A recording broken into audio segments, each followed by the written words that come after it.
त्राही त्राही मचा दी है। मैं बहुत चिंतित हूँ। जब दम्बा स्वरूपा दुर्गा भी चिंतित, ऐसा क्यों? हे भवानी, अति शीघ्र यदि कालिका को दानव मुंड ना मिले तो उन्हें रोकना कठिन हो जाएगा। हे महादेवी,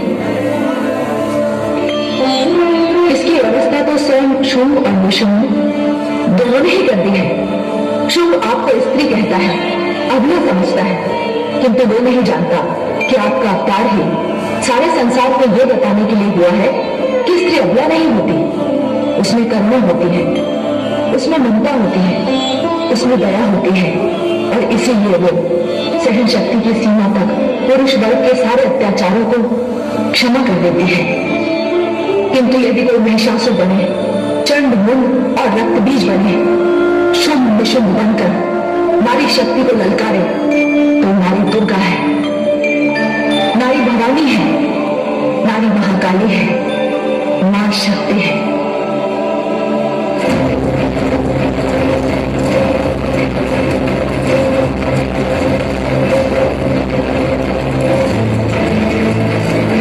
आ रही है, मुंडों की एक बहुत लंबी माला आ रही है।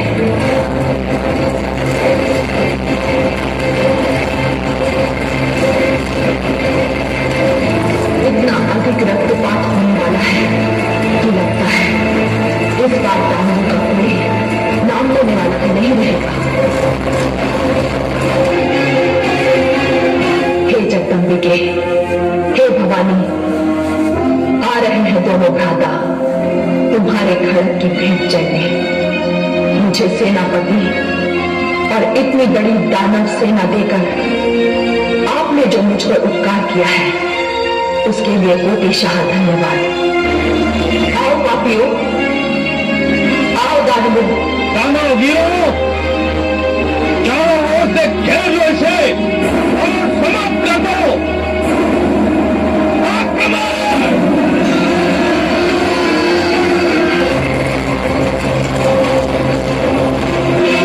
दानव वीर, तुमने लोचन का वध किया। चंड और मुंड भी तेरे कारण मारे गए, और रक्त भी जैसे शक्तिशाली दानव श्रेष्ठ की स्थिति में देकर आ रहा हूं। मैंने सोचा था कि मैं तेरा वरण करूंगा, परंतु तू इस योग्य नहीं है। तूने मेरे भ्राता श्री निशुंभ का वध किया है, अब मैं तेरा वध भी इसी प्रकार करूंगा। तेरे जैसे असुर यदि इस संसार में जन्म लेते रहे, यदि तुझ जैसे दैत्यों का इस संसार में शासन चलता रहा, तब तो स्त्री का सम्मान ही समाप्त हो जाएगा। स्त्री जो मात्र स्वरूपा होती है, उसका महत्व समाप्त हो जाएगा। तुम असुरों को स्त्री का केवल एक ही रूप दिखाई देता है। मैं तुम जैसे दुष्टों के लिए ही तो अवतार लेकर आई हूं। जब जब तुम जैसी शक्तियां सिर उठाएंगी, तब तब मां शक्ति उनका नाश करने के लिए हमें भेजेगी। शुंभ, अब तेरा भी अंत आ गया है। अंत मेरा नहीं स्त्री, अंत तो तेरा निकट आ गया है, तेरा। अब तुझे मैं तुझे कैसे समाप्त करता हूं। हर दानव मरने से पहले यही कहता रहा। तू कुछ भी कह ले स्त्री, तू कुछ भी कह ले, एक स्त्री दानव वीर शुंभ का वध नहीं कर सकती, असंभव।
अपनी शक्ति, अपनी वीरता पर बड़ा अभिमान था इसे।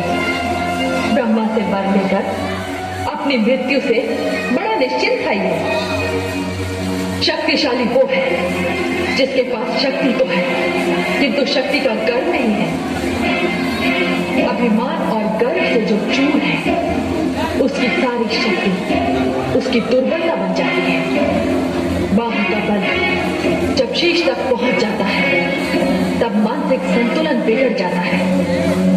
असुरों का सबसे बड़ा दुर्भाग्य ये है कि वो प्रत्येक वरदान को अपने अहंकार के कारण अभिशाप में बदल देते हैं। वो ये भी भूल जाते हैं कि काल किसी को नहीं छोड़ता। हे जगदम्बे, ये तो समाप्त हो गया, सब समाप्त हो गए। मैं उन्हें मारूंगी, मैं उनके रक्त का पान करूंगी, मैं संसार को दानवहीन कर दूंगी।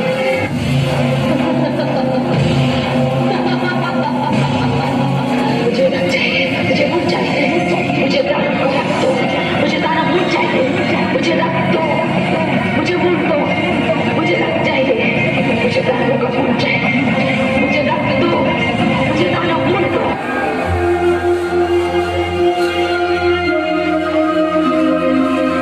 महादेवी, क्या बात है देवाधिदेव? रोकिए महादेवी, जो कुछ हो रहा है वो कहीं सर्वनाश में बन जाए। नहीं स्वामी, काली को रक्त चाहिए, उन्हें मुंडमाल पहन लेने दीजिए, वे इस समय आवेश में है। नहीं महादेवी, उन्हें रोकना होगा। क्रोध और आवेश की भी एक सीमा होती है। आवश्यकता से अधिक क्रोध करने वाले के लिए ऐसा हो सकता है। क्रोध और अग्नि जब तक नियंत्रण में है तभी तक उपयोगी है। किंतु ध्यान रहे महादेवी, काली का क्रोध शिव और मंगल भाव का विरोध न बन जाए। किंतु हे देवाधिदेव, काली तो दानवों का वध कर रही है, वे उनके अपराध का उन्हें दंड दे रही है। नहीं महादेवी, सभी दानव अपराधी नहीं है, केवल कुछ है। इससे दानव की जाति क्रम का विनाश अनुचित और अमंगल होगा। इस संहार को सीमा के भीतर ही रोकना होगा। नहीं देवाधिदेव, आप काली को रोकना मेरे वश में नहीं। तो ठीक है, मैं उन्हें रोकूंगा। आप? हाँ, आप निश्चिंत रहिए।